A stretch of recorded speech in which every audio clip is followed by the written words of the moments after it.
Muchas gracias por la invitación, Orte.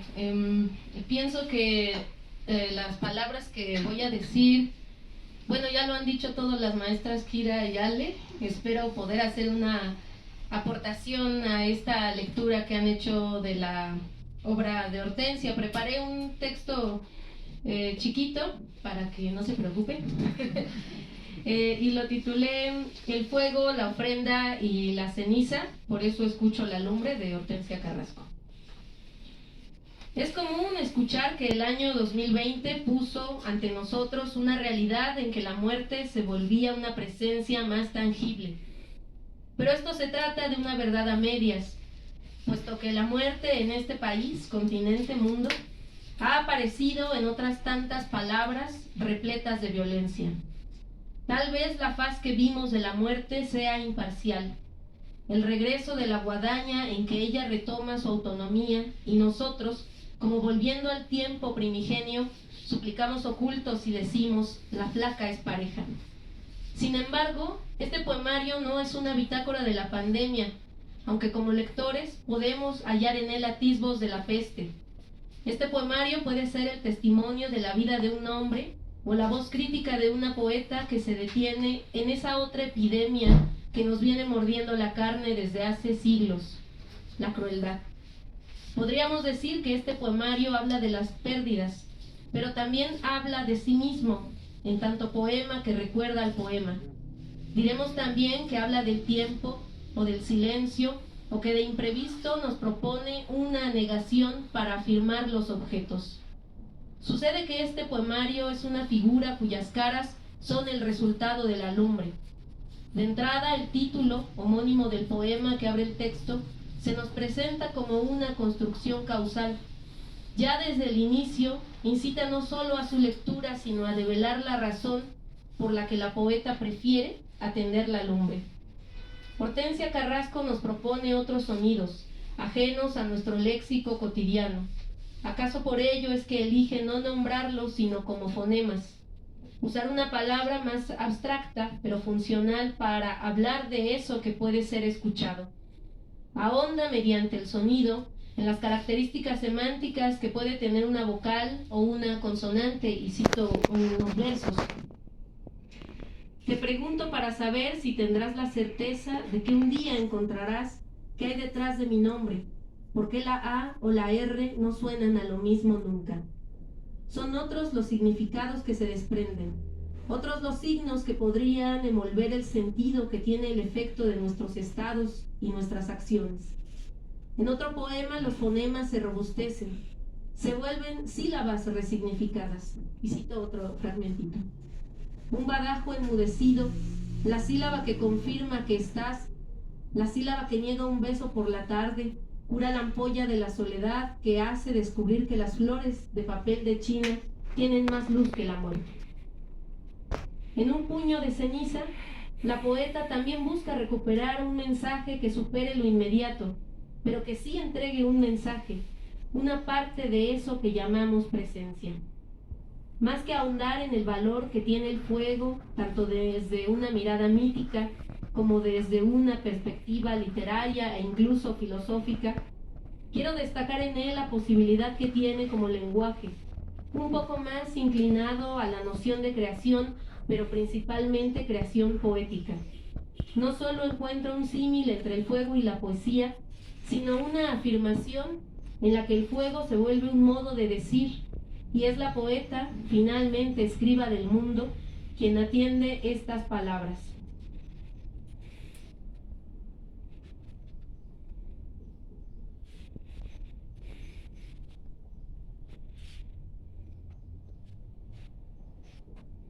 Se movió mi texto.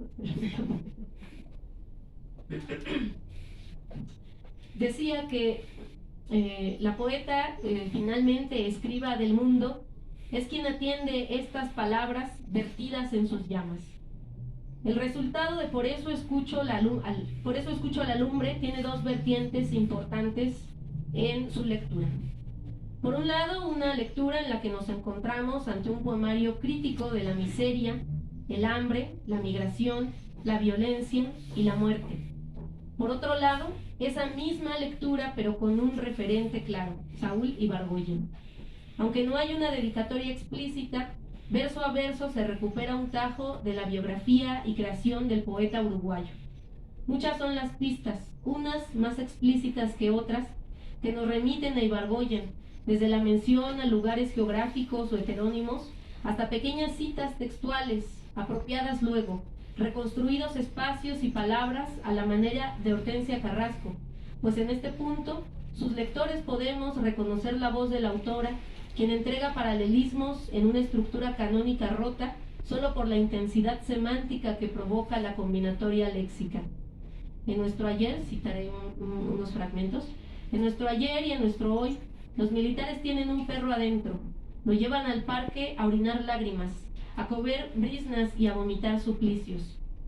Y qué bello resulta el contraste entre esta imagen cruda respecto al remate.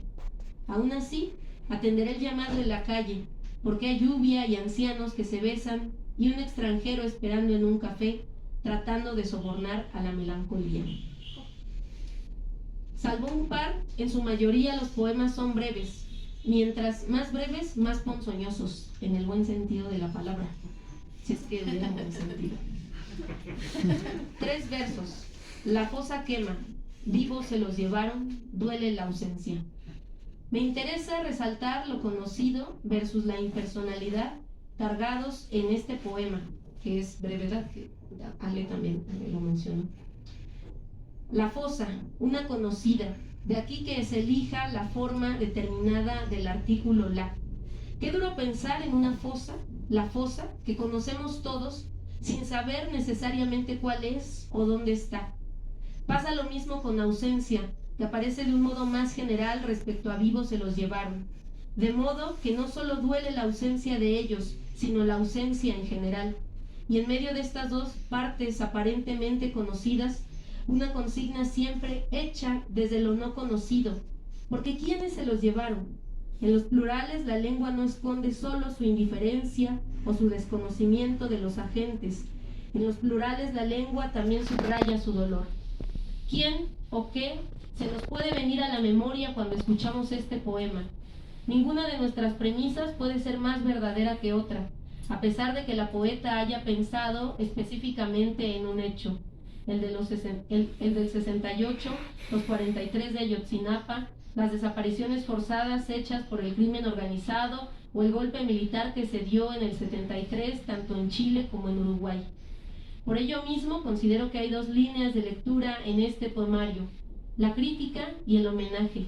Y creo que en ese homenaje se extienden las caras de esa figura que anoté al principio, la frontera, el lenguaje, la crítica y el cuerpo, el cual en sí mismo puede ser receptáculo de esas mismas caras y pensarse también como un cuerpo animal, ya en lo silvestre, ya en lo humano, asediado por la ausencia.